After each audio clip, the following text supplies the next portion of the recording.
तर ताई, आता आपण विकासाबाबत बोललातच. नांदेडचं राजकारण कसं आहे याबद्दल आपलं काय मत आहे? राजकारणाबद्दल काय सांगायचं आता, मी जे ऐकते की लोक खूप भिवून आहेत, घाबरलेले आहेत. हम्म.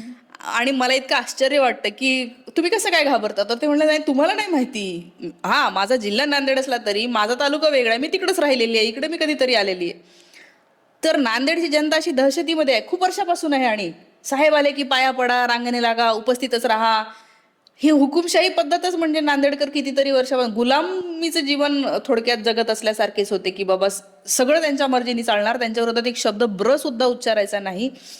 आणि हे राजकारण जर असेल तर मी तर म्हणते हे राजकारण नाही आहे, हा अमानुष प्रकार आहे. राजकारण त्याला म्हणतात की हा सत्तेसाठी तुम्ही काहीतरी चांगलं करण्याचा प्रयत्न करता. हा म्हणेल मी जास्त चांगलं करतो, तो म्हणेल मी जास्त चांगलं करतो, आणि फक्त म्हणणार नाही, ते करून दाखवतील. याला राजकारण म्हणतात. की ते करून दाखवत आहेत, हे नुसते बोलत आहेत. तर ते राजकारण मला असं वाटतं पोकळ शब्द इथे चाललेलं आहे, आणि जे की सुधरावं अशी माझी फार इच्छा आहे.